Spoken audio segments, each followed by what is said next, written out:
10 years ago today, one of the greatest calls ever by one of the best people ever as Middle Tennessee State knocked off Michigan State. Let's bring in the guy who made that call, Chip Walters. Chip, I know it's been 10 years now, but hearing that again, I mean, that's goosebumps. Just what a day. It will take you back 10 years. I mean, listen, I know you said it at the end there, you and Kyle talking about we believed. Did you really believe that day when you're taking on a Michigan State team that everybody thought was going to win it all? Well, I tell you, the team did for sure, and you know, we had been around them during practice, and I remember Ronnie Hamilton, who was an assistant coach on that staff. He had the scouting report. He was the one who put it together, and I remember him coming to Kermit at one point that week and said, "Coach, we got a shot at these guys." And you know, when you go back and you look at the makeup of that team, it was, you know, with Reggie Upshaw, Giddy Potts, and Perrin Buford, and Darnell Harris, and Jaquan Raymond, who started that game. They had gone through a tough schedule, but you know, they had a couple of tough losses at the end of the regular season. Lost a game against UAB and lost one against Western Kentucky, but the loss to Western Kentucky really stung. I remember it was like a 3-point game. They came back, beat Marshall, then won a couple of games on the road and took them into the conference tournament, and went through the conference tournament and had to play a really good Old Dominion team in the championship game. They were just kind of built of the right stuff for that kind of game. And, you know, they were ready for the moment. They weren't overwhelmed by the stage. And tell you, he goes, the thing that impressed him the most about it was how his team acted after the game. It wasn't like they'd gone out and won the whole thing. They went through the handshake line and went back to the locker room and said, "Okay, let's get ready for Syracuse." That was something else. I know we've talked about this before, but as you called that game, and you just knew Michigan State was going to come back, and that's why I couldn't enjoy the moment, because you were expecting Michigan State to come back. But every time Michigan State started to come back, Middle would nail a three or get a good stop. I mean, it was truly a team effort to beat Michigan State on that day. It was, and you know, I'm looking at the box score right now. There wasn't a lot of subbing going on that day. Reggie played 38 minutes, Giddy and Perrin 39, Darnell Harris 28, and Jaquan Raymond played 37 minutes. So those core guys and really had to do the job. But you know, I thought, and Kermit and I talked about this a couple of weeks ago when this team got back together. They were recognized at Murphy Center on the 10th for this 10th anniversary.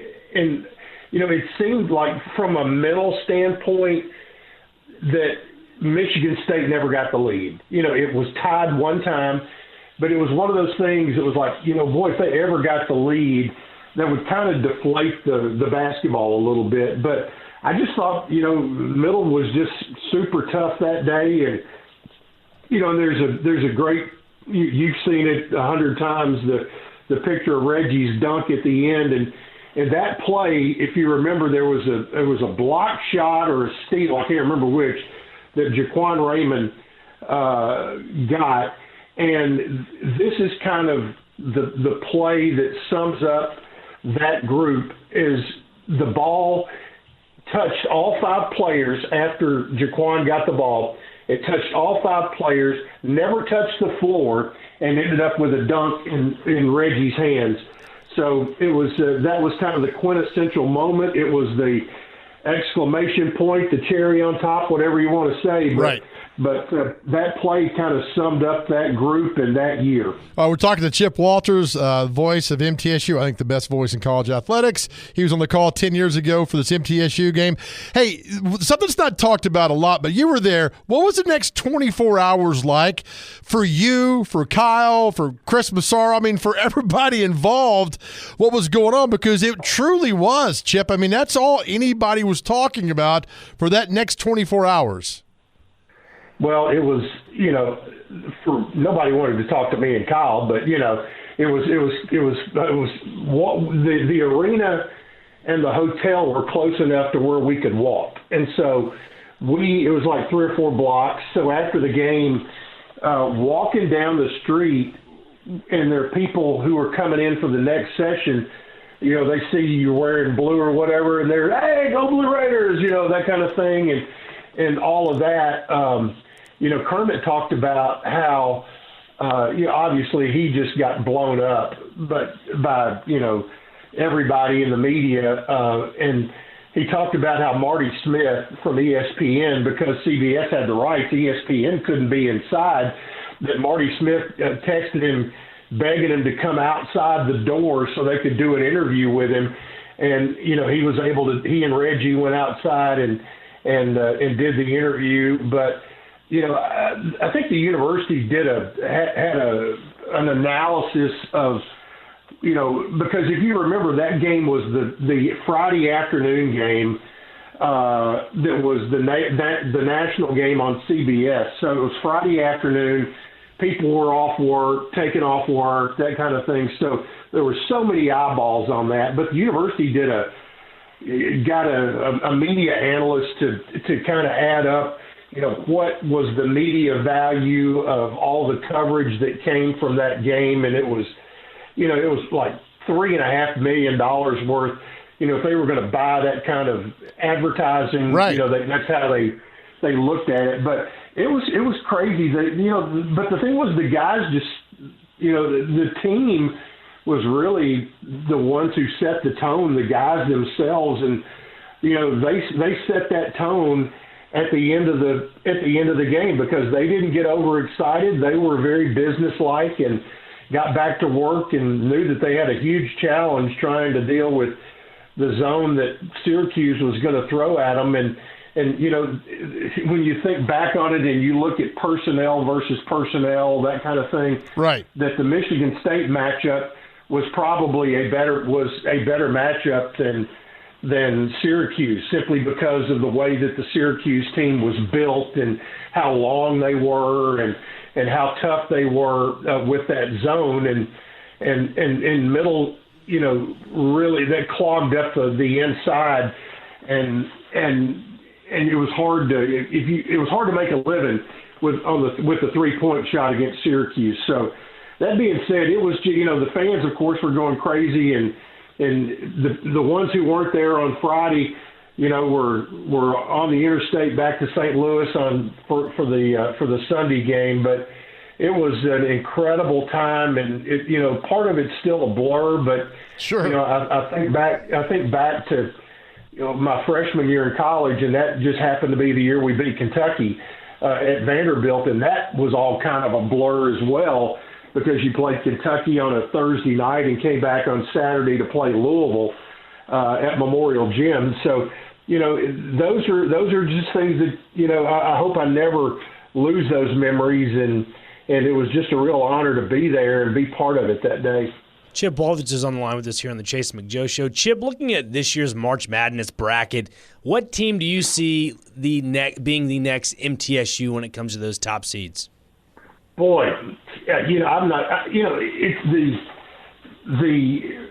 the world of college basketball, college football. It's changed a lot in 10 years, and somebody will do it. That's the hard thing, is it's hard to predict who that's going to be. Right. I just kind of think that with the way that things are with NIL and all of that kind of stuff, the likelihood of those kind of things happening probably becomes a little bit less, and I kind of hate it for that, because that's, those are the kind of, that's what makes, March Madness mad, is those kind of days that can happen. It's going to be interesting to see, we're like, I'm looking forward to seeing Miami of Ohio tonight to see how they are being able to stack up. They're coming off their only loss. Is that going to affect them, or are the Blue Bloods going to rule the day? It's that's why you play it. That's why we watch, and And that's why we look forward to this every year. Yeah, the two seed versus the 15 seed, which is the game you were calling 10 years ago today. Yep. A team that's here in the local market, Tennessee State University, a 15 seed led by Nolan Smith. I mean, that looks like a potential upset in the making in some aspects. Well, they keep surprising me every time out, and tip of the hat to what Coach Smith has done to get that group together in such a short amount of time, because he didn't get the job until July. So they've kind of got that attitude right now. Why not us? And they're playing with a little swagger right now, and that would be another great memory to have if they can go out and do that. So hope they do. Hope they go out there and play well this week and make some memories of their own. Chip Walters is on with us. Chip, yesterday, Dr. Sidney McPhee said he's going to step down. 25 years at one place is pretty incredible. And I know things happen, things evolve, 25 years, what he's meant to the university, and now what's going forward. I'm going to throw it out there, and this is just me. I think Beverly Keel should be the next president of MTSU because I think she's one of the most brilliant people on planet Earth. That's just me. But no, with Dr. McPhee saying goodbye, that's 25 years. That's a long time. Yeah, it is. And the university has gone through a lot of changes. You look at, obviously this is a sports show, and there's been a lot of success that's happened under his watch, in athletics. But from an academic standpoint, what they have done with academic programs and ready-to-work programs, and also you look at the footprint of the university, how it's changed during his tenure. Dr. Walker, Jim Walker back in the day, kind of got that jump started, and Dr. McPhee has taken that and gone to another level with it as well. So, I think, in the overall scheme of things, for sure, will live for a long time. And, obviously when you've done something that long, it's got to be an emotional thing to see, the end of the line coming. And he's made that decision, and, he's gone through losing his wife in the last couple of months. So his life is going to change, and the university will continue to move on. But you're correct in that you and I both are huge Beverly Keel fans. Yep. She and I were in school together. You and she were in school together at McGavick, and she's doing a terrific job as dean of the Scott Borchetta College of Media and Entertainment. And there are a lot worse choices for sure. Absolutely. Hey, real quick before you go, the Conference USA schedule came out, middle schedule came out. What's going to happen with Louisiana Tech? And if people don't know this story, it's crazy because they got 1 foot in Conference USA, 1 foot in the Sun Belt, and there's like 38 games on their schedule. What's going to happen with that? Well, the actual number is 20. They've got 20 games on their schedule right now, but it's pretty obvious that, number one, Conference USA and the Sun Belt were the last two leagues to put out a schedule simply because of this whatever legal maneuvering that's going on. And it goes back to Louisiana Tech trying to get out. They had already announced they were going to be leaving Conference USA at the end of next school year.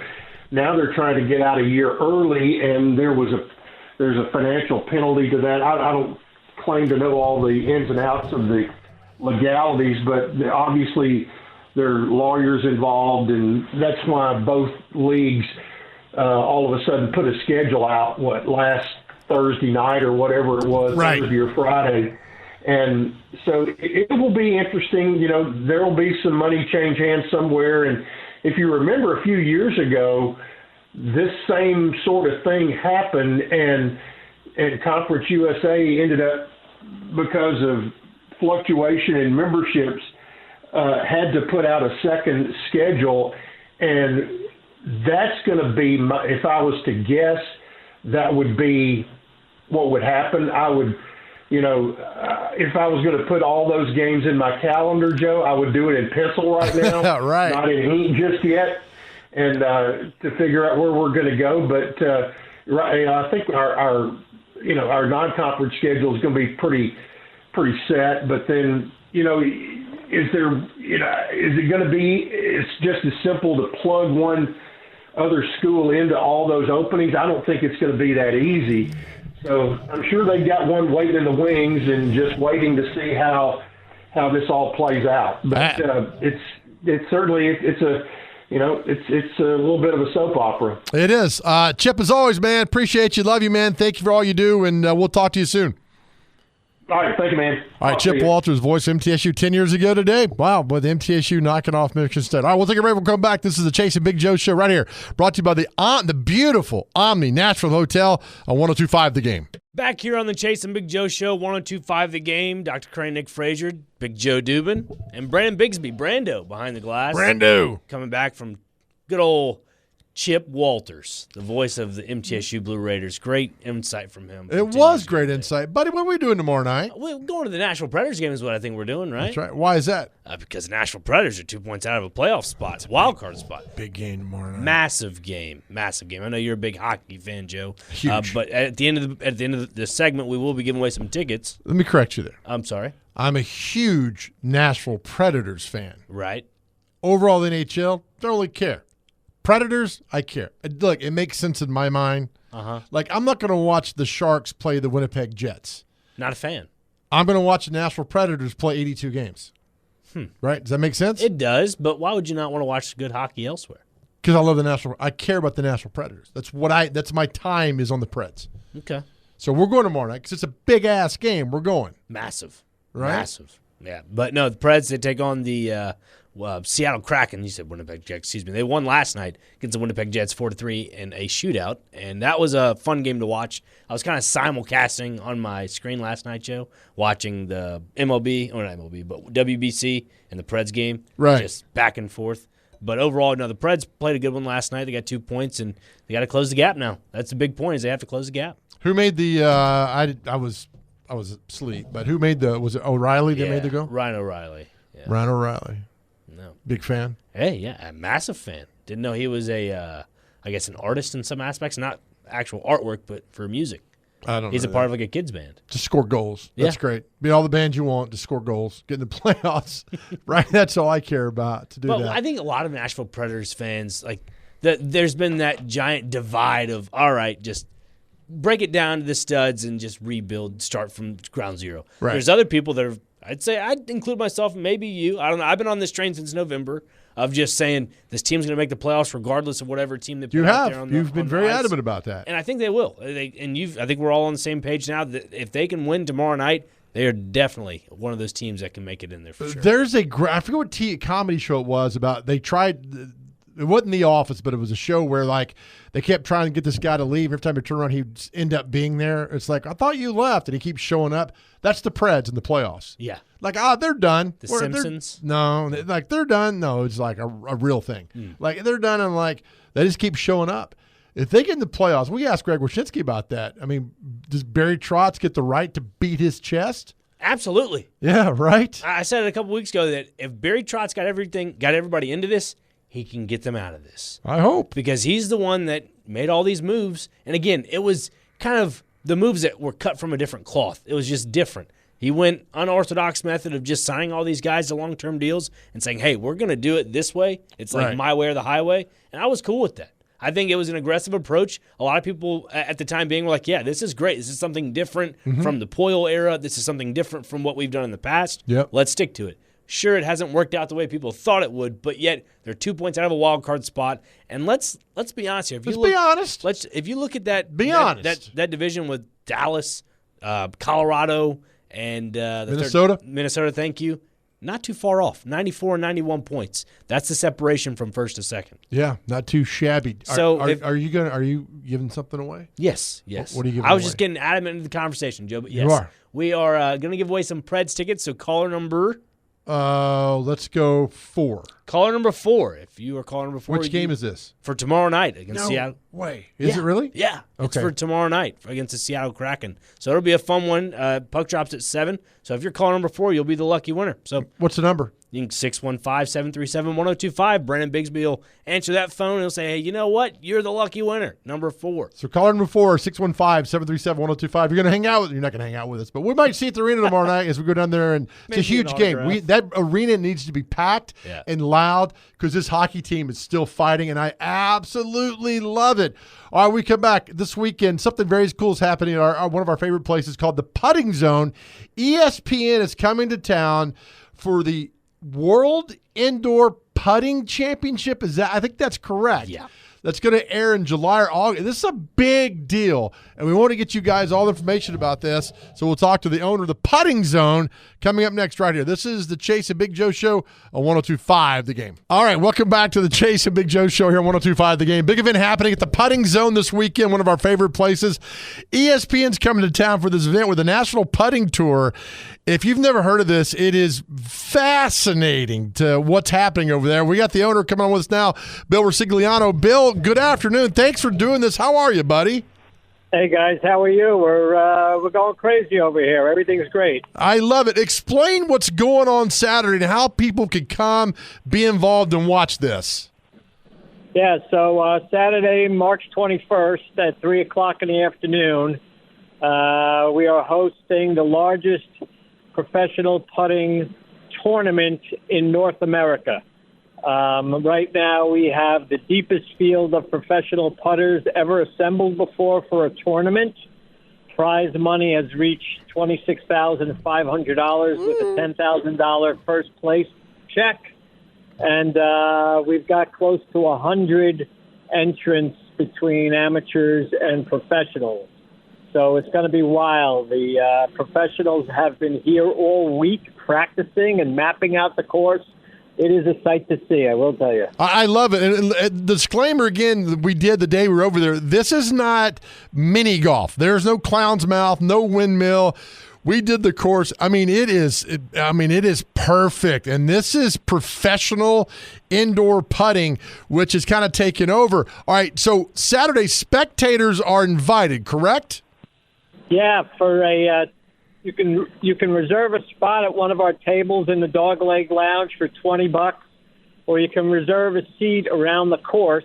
We have 116 seats. It's set up like a stadium where you can watch play take place. Wow. So for either that $20 or $25, you can watch, but it also includes an all-you-can-eat buffet for 6 hours.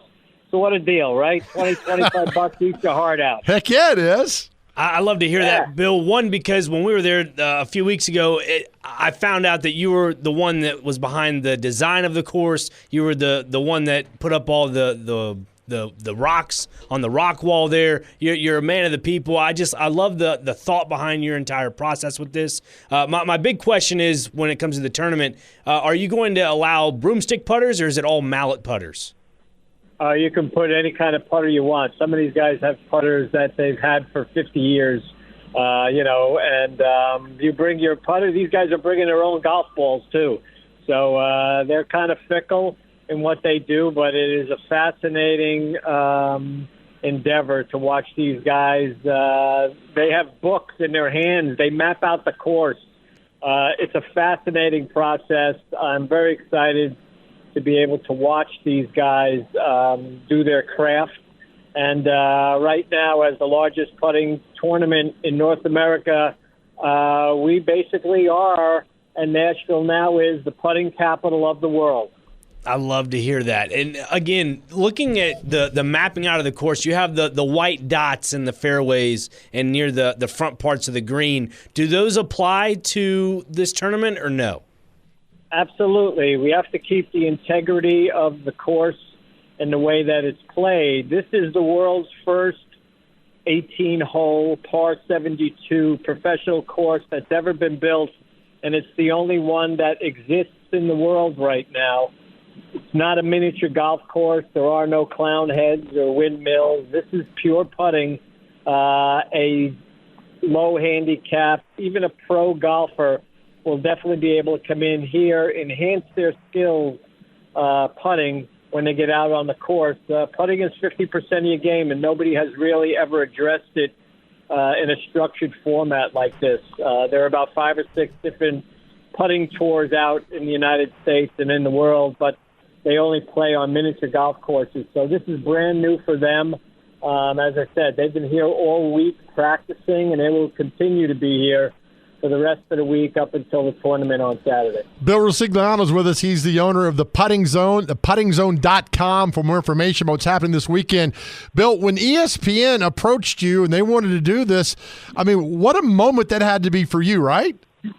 Yeah, we're actually partnered with the National Putting Tour with the founder, Brock Gillespie. Brock Gillespie does an ESPN show every year for his putting tour, and he happened to be up in Kentucky at another mini golf tournament, and I just happened to give him a call. He came down, he saw the facility, and it was instant, like, oh, we're having the next ESPN show here. So this all gets filmed. It all gets filmed on Saturday. Then it gets edited and stuff, and then it gets shown on ESPN2, ESPN News, ESPN 8, The Ocho in August. So it's very exciting for us. We've only been open for 3 months, and imagine we've got the largest putting tournament in North America, and we're going to be on ESPN. I mean, what a coup that is. Huh? It's great. The night we were there that you were so gracious, we came out there, there was a guy that drove 6 hours. Yeah, from Charlotte. Because he'd gotten word about this. Oh, there's guys here now that are from California. There's guys coming all over North America. I think we've got 4 or 5 Canadians here that have come into play. So it's an international field right now. So very, very stunning, very, very humbling, I would say, is a good word for it. Oh, I love it. I'm going to come out. I'm going to sneak in on Saturday to see this. So if you see me, just ignore me. Absolutely. Absolutely. Oh, that's awesome. And they're going to have that. We're still going to have that 160-foot putt contest here. We're going to raise money for charities, too. So not only are we playing golf, and not only can you come here and see the most historic and largest putter collection in the world, we're going to raise money for local charities, too. So that's what we're all about. Please tell our amazing radio audience the first guy to sink a 160-foot putt there. Who was the first guy? That would be Joe Durbin. That's right. Good old Joe Durbin sank that 160-foot putt that day and got it done. Big Joe Durbin. Bill, thank you. We love you guys, man. We're going to support you all the way, and I'll look forward to seeing you on Saturday. Thank you. Sounds great. Look forward to seeing you guys, too, and thanks again for the opportunity. Appreciate Absolutely. It. Theputtingzone.com. We were out there a month ago, and Dr. Crane, you were out there as well. Yeah. We had a ball. I mean, it is a lot of fun, and it was nothing like I expected. It was 1,000 times better. And like you said, it's a foolproof par 72 course. I tried it. I was shot 10 over at 82, and then I was like, oh, maybe we can do better the second time. 87. Did not shoot better the second time. Right, but after like the first hole, you're like, all right, I'm going to conquer this thing, and it's so cool and so much fun, and it's really taken off. So I'm really happy for Bill and the gang and John and Kimberly. Correct, yeah. Over there that have done a great job with that, so it's a lot of fun. You have to walk out your putts. Like we tried it over a couple weeks ago. You just don't really see it because you don't have a topographic map at all. You got to fill out the grooves and the fairways and so forth. You can't really cut any corners because that takes out the fun of it. But also, too, it doesn't help you out at all either. Well, and then that guy shows up, and we're like, he was like, I'm like, why is this guy? He's like, yeah, I read about it. I drove from Charlotte to, I was like, what? And he was driving back that night. And he had a notepad of the entire 18-hole course of the topographic map, and he was writing down notes of, oh, this ridge on the left, if you put it there, it'll fall like 2 feet to the right, whatever. Like I thought that was so interesting. And I got his name. It's somewhere in my notes, but overall. I don't care to talk to that guy again. He was I believe a computer engineer. Nerd, whatever. Not a nerd. Look, man, engineer. I'm telling you right now, Joe Durbin chooses his friends wisely. He right? does. Joe Durbin. I mean, I got room for Brando became a friend recently. Yep. So you're a friend of Joe Durbin. So, I mean, I don't have room for a lot of guys. Thank you. Right? Exactly. Brandon don't know what my last name is either. Right? Urban. You related to Keith Urban somehow? Somehow, if that pays me money, hell yeah, I'm related to anybody. Put another shrimp on the bun. But if you go to the nationalputtingtour.com, right, guess what shows up on the front page? Isn't that so cool? The Putting Zone. ESPN2, ESPN 8, The Ocho, ESPN News. Like, that is wild. I mean, there's a national putting tour. And again, don't think you can go out there because you shot under 5 par at Dollywood on their little goofy mini golf course. This is not that. Also, there's no clown except for us. Do you know where the Masters is for the National Putting Tour? I'm going to guess Rayon City. Close, but no cigar. Myrtle Beach. We need to go to Myrtle Beach. Yeah, we do. I was really curious to see if he would say if this was going to be a part of the tour now. If this place is going to be a part of the tour going forward. All right. The puttingzone.com, all information you need out there. I'll see you guys out there Saturday. Come back. We'll take a break. Come back. It's the segment that's not going to waste your time. The segment everybody talks about. The segment that is the number 1 seed. Celebrity birthdays, and what day is it? That's next right here on the Chase and Big Joe Show, 102.5 The Game. All right, welcome back to the Chase and Big Joe Show. The final segment here we get for celebrity birthdays. And what day is it? Basically, it's the Chase McCabe and Joe Durbin Show. We got a trade in the National Football League just happened and something else. Dr. Crane, what do you got? Yeah, the Philadelphia Eagles are trading for Carolina Panthers quarterback Andy Dalton for a 2027 7th. And then in the division. What, back up. A 7th? A 7th rounder. That's like, here's my trash, and oh, by the way, take this guy. That's crazy. I mean, he's a great backup. It makes you wonder what is the value for a guy like Will Levis, if that is the case. Well, Carolina's got their quarterback. Right, so, it's Bryce Young. Yeah. Will, that's crazy, 7th rounder. What's the other signing? The other signing is here in the division, AFC South. The Indianapolis Colts are signing former Dolphins wide receiver Nick Westbrook-Ikhine. He's an Indiana boy. He is. Going home. Good for him. Yeah. I wonder how productive he'll be in Indianapolis. Probably. I mean, he had like 15 catches one year, like 6 touchdowns, something crazy. Also, when he was in Miami, it was almost like, I'm going to enjoy the beach, and you know what? I'm not really going to play that much. I'm getting $3 million. Yeah. You could pay me $3,000. I'd go to the beach and not come back. That's how sad it is. Joe Durbin does not drive a hard bargain. All right, Brando, you ready? Listen, Brando, you're playing Celebrity Birthday. This is, again, I tell you, this is a privilege, not a right, that you get to do this. You're only one of 10 people. Brando's like, shut up. All right. No, I'm ready. I always enjoy this part of it. All right, take it away, Dr. Crane. All right, first in the day, we have Awkward Moments Day. There's a lot of that today. Right there. Forgive Mom and Dad Day, Goddesses of Fertility Day, National Biodiesel Day, National Lacy Oatmeal Cookie Day. That sounds really good. Lacy? Lacy oatmeal. Isn't that a little, is that provocative? Like a lacy cookie? No, you're funny, Joe. No, I don't know. No, this is basically, it dates back to the 19th century, the first recipe in 1896 of the Fannie Merritt Farmer Cookbook. Okay. So about the the National Lacy Oatmeal Cookie Day. So it celebrates those cookies. Let's see. Don't want that pop up. Next on the list, we have Supreme Sacrifice Day. So there's that for the ultimate sacrifice, essentially. Celebrating those that have given the ultimate sacrifice. So, amen, brother. Yep. Take Down Tobacco National Day of Action. And to wrap it up, very fitting, National Sloppy Joe Day. Is it really? It is. National Sloppy Joe Day. It'd be better if it was Sloppy Joe Durbin Day. That's when you know that it's something special that's happening. Yeah. I'll be damned. All right, time for celebrity birthdays. You got to get these birthdays within 2 years of their actual birth. Brando, you get to go first. First birthday, how old is Olympic skater Bonnie Blair? Bonnie Blair. 33. 39. 62. You guys are way off. Dr. Crane, how old is one of the best fantasy football receivers of all time, Andre Bad Moon Rison? 72. 56. 59. So close. Brando, how old is? I don't know if you want to. Did you want? I don't think you want to. He won a national championship at McGavick. Not McGavick. At Michigan. Good Lord, Joe. How old is Brian Greasy? 53. 61. 51. Brando's on the board with one. Nick, how old is former Nashville Predator Kimmo Timonen? Ooh, Kimmo Timonen. Let's see. Great dude. If I'm 27. Oh, God, you're adding stuff in your head. 58. 49. 51. Brando's up 2-0. Brando, how old is this? I need help with his last name. He's a catcher. JT Realmuto? Realmuto, yeah. Realmuto? Yeah, Realmuto. I think he's about 34. Yeah, I'm going to go 32. 35. Brando's up 3-0. All right, Dr. Crane, how old is just one of the best actresses, one of the best people, Queen Latifah? 58. 56. 56 exactly. 5-0. Brando putting you down. How old, Brando, was Dane Cook? 69.